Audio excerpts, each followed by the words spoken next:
السلام علیکم ورحمۃ اللہ تعالیٰ وبرکاتہ۔ اللہ تبارک تعالیٰ کی بارگاہ میں دعا ہے پروردگار ہمیں توکل عطا فرمائے کہ اللہ روزی دینے والا پروردگار تو ہی ہے، ہماری روزیوں میں رکاوٹ آ رہی ہے، ہمارے گناہوں کے سبب اللہ اسے دور کرے، اور اللہ تعالیٰ ہمیں مزید نیکیاں کرنے کی توفیق دے۔ کام کرنے میں کوئی بھی شرم نہیں ہونا چاہیے کام کرنے میں۔ میں آپ کو ایک بار کا واقعہ سناؤں آپ کو کہ میری 2009 یا غالباً 2010 میں میری نوکری چھوٹ گئی تھی۔ کال سینٹر میں کام کرتا تھا۔ اب ہمارے گروپ میں ایک دوست تھا توصیف، تو ہم دونوں نے مل کے فیصلہ کیا کہ اب ہم نوکری نہیں کریں گے، کوئی کام کریں گے۔ تو ہم کیا کرتے تھے کہ ذریعہ معاش کے لیے جو ہے ہم جو بیک سموسے آتے ہیں بیکری والے، وہ سموسے خرید کے اور ہم اسکول کے باہر اور نوری مدرسے کے باہر کھڑے ہو کے بیچتے تھے۔ ٹوکری میں رکھ کے لے جاتے تھے اور وہ کھڑے ہو کے بیچتے تھے، اور جب کوئی نکلتا تھا ادھر سے تو ہم کو شرم آتی تھی، لوگ پوچھیں گے کہ یہ کیا کر رہا ہو۔ تو ایک مرتبہ ہم اردو اسکول کے سامنے کھڑے ہو کے سموسے بیچ رہے تھے، میں اور توصیف، اور 1 گھنٹے کا انٹر ہوتا تھا اور 1 گھنٹے میں اچھی کمائی ہو جاتی تھی، 100-200 روپے کی۔ تو ہم سوچتے تھے کہ جو دن بھر کام کرو جب جا کے سیلری ملتی ہے، اگر 1-2 گھنٹے میں اگر ہم کو 100-200 روپے مل جاتے ہیں تو بہت اچھی بات ہے، پھر ہم باقی دن جو ہے اللہ تبارک تعالیٰ کی رضا کے لیے نکالیں گے انشاءاللہ۔ تو ہم نے دیکھا کہ گاڑی پر کسی کے ساتھ بیٹھ کے، نوری مدرسہ ہے کھجرانے میں، اس کے پیچھے ہی اردو اسکول ہے، تو وہاں ہم کھڑے ہو کر سموسے بیچ رہے تھے، میں اور توصیف کا انتقال ہو گیا، اللہ اس کی مغفرت کرے پروردگار، اور اللہ اس کے صدقے میں ہم سب کی مغفرت کرے۔ تو ہم جو ہے سموسے بیچ رہے تھے، تو ہمارے جو موجودہ مفتی مالوہ ہیں نور الحق صاحب، الحمدللہ بچپن سے ان سے خوب محبت ہے اور وہ جانتے ہیں، اللہ کا شکر ہے۔ تو میں نے بچپن میں کافی نمازیں ان کے پیچھے پڑھی ہیں جونہ رسالہ میں۔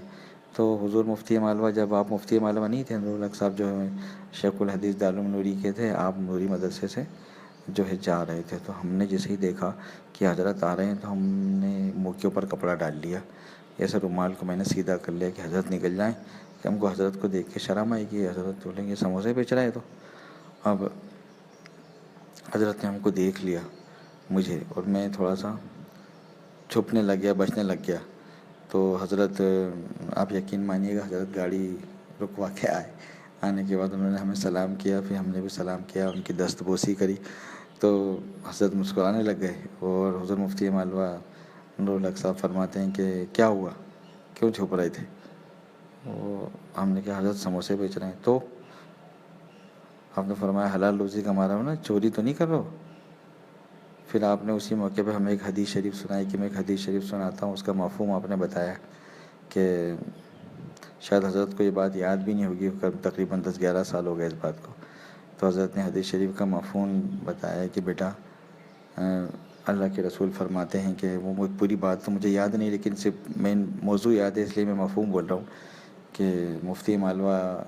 نور الحق صاحب فرماتے ہیں کہ بیٹا، رسول اللہ صلی اللہ تعالیٰ وسلم نے فرمایا کہ آدمی حلال روزی کمانے کے لیے ایسی جگہ کھڑا ہے جہاں پہ لوگ اسے حقارت کی نگاہ سے دیکھ رہے ہیں، جیسے سبزی والا،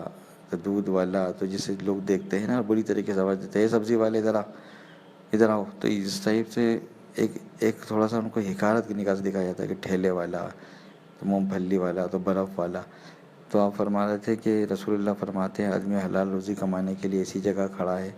جہاں پہ لوگ اسے حقارت کی نگاہ سے دیکھ رہے ہیں، تو سرکار فرماتے ہیں اس شخص پہ جنت واجب ہو گئی، سبحان اللہ۔ اور آپ نے حدیث شریف سنائی، ہمارے حوصلے بڑے، اور پھر اللہ کریم نے وہ کام بھی چھڑوایا اور اچھے کام بھی دلوائے الحمدللہ۔ لیکن میں آپ کو بتا رہا ہوں کہ ابھی فی الحال کی کنڈیشن میں کوئی بھی کام ملے، کیوں نہ کیلے بیچنے کا ہو، پھل فروٹ بیچنے کا ہو، حلال روزی کمانے میں کاہے کی شرم؟ بھائی کسی کے آگے ہاتھ پھیلانا کہ بھائی دینا 100 دینا 200 دینا 500، واپس کرنے کی کوئی گنجائش ابھی نہیں ہے۔ تو جب اللہ تبارک و تعالیٰ نے آپ کو دماغ دیا ہے تو کوئی بھی کام کریں، کوئی کام چھوٹا بڑا نہیں ہوتا، حلال روزی کمانے میں کوئی شرم نہیں ہونا چاہیے، بجائے لوگوں کے آگے ہاتھ پھیلانے کے لیے نکل جائیں آپ۔ تو اس طرح کوئی کام چھوٹا نہیں ہوتا، جو کام آپ کو ملا، آپ کے سامنے ہے، اس کام کو کریں، یہ سب وقت ضائع نہ کریں۔ اللہ تعالیٰ ہم سب کو حلال روزی دے پروردگار، کہنے سننے سے زیادہ عمل کرنے کی توفیق دے۔ کام وہ لے لیجئے تم کو جو راضی کرے، ٹھیک ہو نام رضا تم پہ کروڑوں درود، نارے دوزخ سے بچا فردوس کر ہم کو عطا، بندہ غفار نوری با صفا کے واسطے۔ السلام علیکم ورحمۃ اللہ تعالیٰ وبرکاتہ۔